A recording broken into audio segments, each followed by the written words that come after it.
I found this at an op shop here in Australia.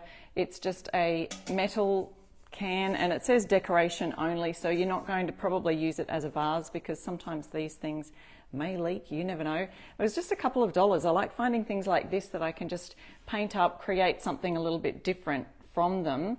Now it does have a design here on the front. I could sort of paint that with chalk paint and then distress it so that that peeks through. You could do something like that. And I'm thinking of using, so we've got creme brulee in Artisan natural chalk finish. So if you've heard of chalk paints, they've been around for a long time. This is an Aussie brand of chalk finish or chalk paint called Artisan. And Artisan does have both chalk paint and a mineral paint. So if you would love to know the difference, I do have a great blog post that tells you the difference between those three main sort of types of actual furniture paint that you would use for your furniture painting, and that would be mineral paint, chalk paints, and milk paint. So milk paint comes in a powdered form, you mix it with water, and you can paint your furniture that way. So if you've never watched one of my tutorials or read my blog before, my blog is called I Restore Stuff. You can follow me at I Restore Stuff on all of my social media platforms. Okay, so I've got this can that I picked up from a thrift store. I'm using creme brulee, which is a kind of a taupe color, almost. I find it's a little bit similar to, you know, some of the fusion mineral paint taupe colors like cathedral taupe in the fusion paint colors that I also use. And so I'm just going to put a little bit into a container. I should have brought another container over, so we'll have to see how we go with this, because I wanted to do something with the wash in a container as well. I'll probably use that. Okay, so I'm using salt impasto, and I have got quite a bit in there. It's probably a tablespoon, which is very similar to what we've got here. So we've got salt impasto. So this creates that salt wash look on your piece of furniture or on your, in this case, on your watering can. I don't know, we call it a vase. It's a decorative. Now, if you do get the salt impasto from Artisan, you can get that from my website here in Australia if you are interested in that, irestorestuff.com. It's called salt impasto, and it does come with a little scoop, but you may have to dig for it because sometimes it may just get a little lost in the powder. So our instructions given that you use 1 part impasto to 2 parts paint. And so if I give, I've probably got about, this scoop is approximately, I'd say it's a tablespoon. I've probably got 2 in there. So if I add a good tablespoon of the salt impasto to that, did I bring something to stir it with? I brought a teaspoon. That'll do. That'll work. All right, so I'm just adding that in here. Now you just want to mix this until it's just stirred through. You know, I don't know if you see, in Australia we make scones. You'd probably call them biscuits in the USA. But you mix the dough until it's just mixed through. Well, that's the operation we're doing here today, is just mixing this until it's only just stirred in. It sort of should have a cottage cheese mixture. So if you can see that, it sort of looks a little cottage cheesy. I feel like it's a little dry, so I may have to just add a bit more of this paint. Yeah, maybe it was a little too, the ratios I got a bit wrong. And sometimes you might just have to experiment with that. Now, we don't want a great big lump, but we do want it to be a slightly bit runny. Oop. And so the idea is to get a bit of a cottage cheese mixture, but you can make the texture however you like. Now this, I want to use, you could use a brush. I normally prefer to use a brush that I don't particularly care to destroy. I mean, I don't particularly mind if I destroy it. So I may just use this one, an artist brush. And it is still looking a little bit chunky.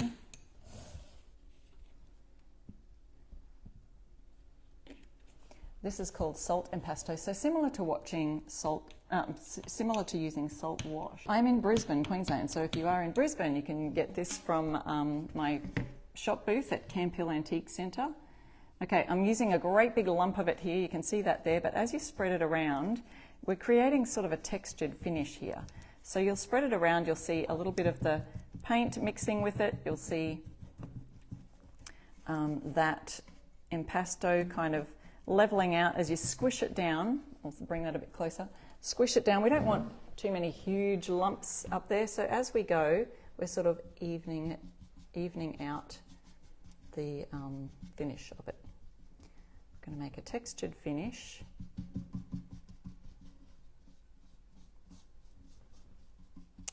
I've seen some fun videos of people doing this similar thing with some of these products, and you can create so many different, it's almost like a stoneware kind of, you know, natural finished clay look that you can get. So you can see that texture that's happening in there, and you can stipple it a little bit if you wanted to, but it will sort of set really hard, and you could be left with a really stiff brush. So let me just move this down so we can see it a bit better. This is going a long way. As you can see, I've just used that one lump and spread it right around. And you could do all sorts of kind of, you know, stippling. See, that's got this sort of a pattern on the front too, that's a floral, whoop, grab that big lump, a floral pattern on the front. So I'll see how that turns out. You know, this is all just experimentation. I'm glad you're along here for the watch or for the ride. And from doing this today, I'll create a video for my YouTube channel as well, and we'll shrink it down, shorten it up a bit, and show you the basic details of using this salt impasto to create a fun wash. So you can see there's lots of texture going on here, and then when we finish it, we want to put on some sort of a glaze. So realistically, this probably would take you a little bit to dry.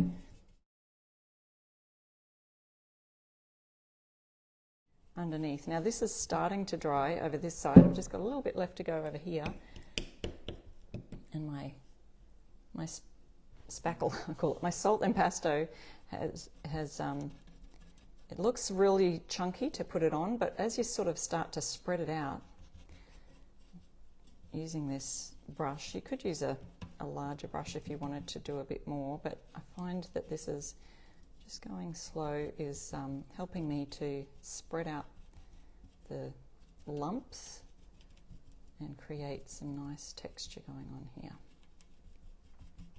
So we are live here on my Facebook page.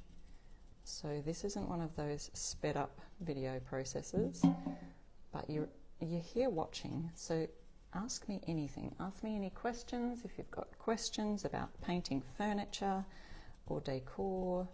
I'm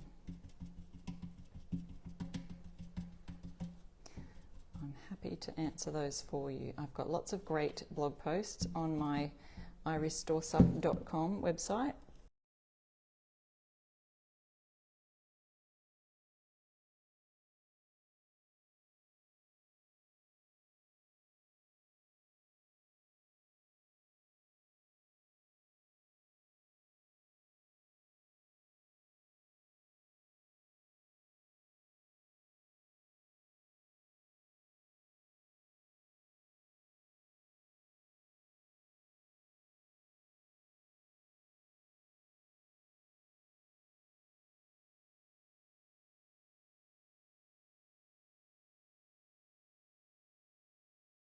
I've finished. I'll show you that a little bit closer so you can sort of see all those stipply textured bits. So as that dries, we will get a gorgeous finish on that.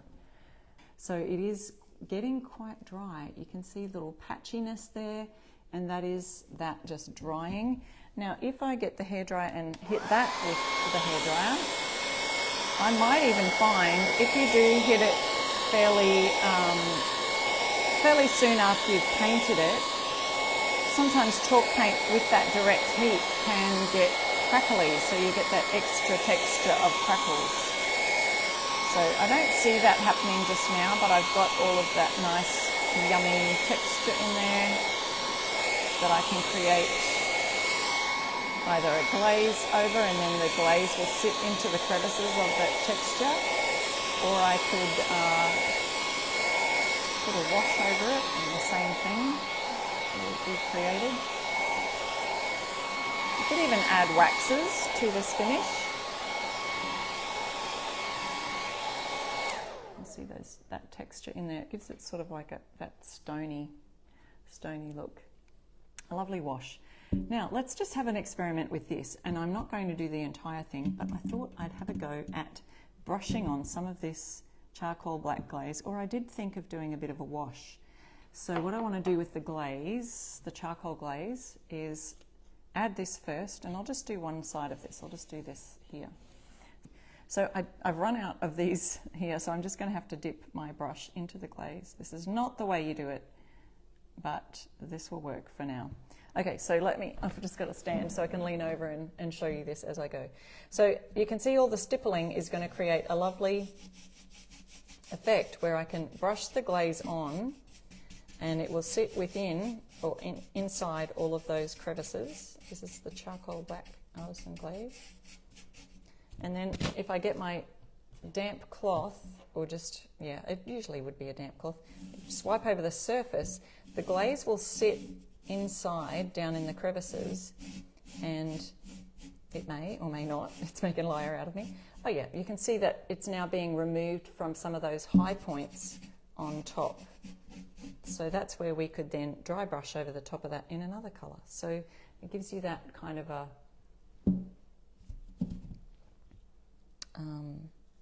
gives you depth, I think that's what I want to say. It gives you some depth into the whole piece. So again, just getting this all over. I need a little bit more on my brush.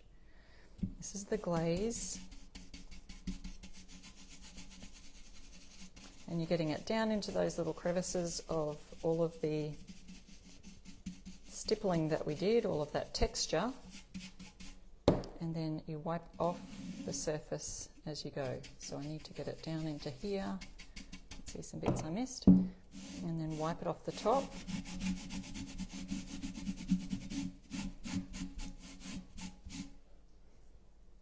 You can see how that goes. I'll just do a little bit more. Maybe up the top here. This is the glaze. And then after that, I'm just going to grab that wash and do a dry brush on top.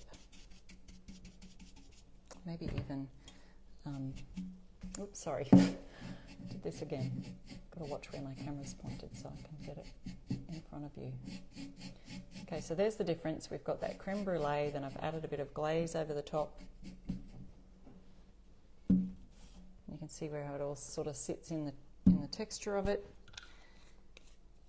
Then I'll use some of this mocha wash, and I've got to stir up that. The chalk paint will probably separate if you've mixed it in to create a wash. It'll sit down the bottom, so we want to stir that in.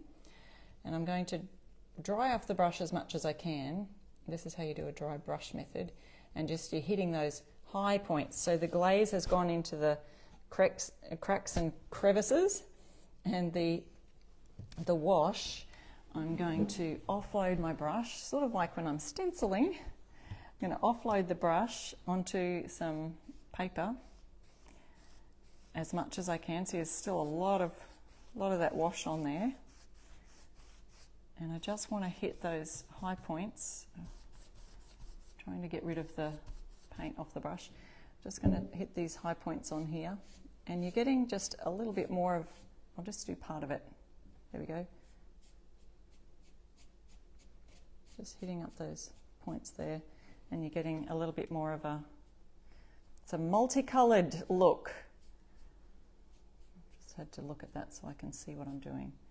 Okay, so you can see we've got, I'll show you the different parts. So we've done that creme brulee mixed with the salt impasto on here to get a lovely textured finish. You may just like to leave it at that stage, but we're experimenting today, folks. Then I added the black charcoal glaze, and you can see that that's kind of sitting within all the crevices of the texture. And then I've just added a bit of a mocha wash on top of that side. I'm not sure if you can see that in the light there. Probably should have added some light here to my live. Let's see if I turn the lights actually on, that might help. there we go. So you can kind of see a difference between this wash area here and this glazed bit here. So the wash is probably a little bit streaky for my liking. I think that what I could have done is, it's still got so much water in it, so I probably should have just got a little bit of the Mocha actual chalk paint, full strength, not a watered down version, and then dry brushed that on, because I think that would have turned out a little bit better than that. So, but that's why we experiment, isn't it? We like to experiment and figure these things out as we go. If there's any questions, let me know down below. If you're watching the replay, please let me know if you have any questions on using Artisan's Salt Impasto to create that fun wash look.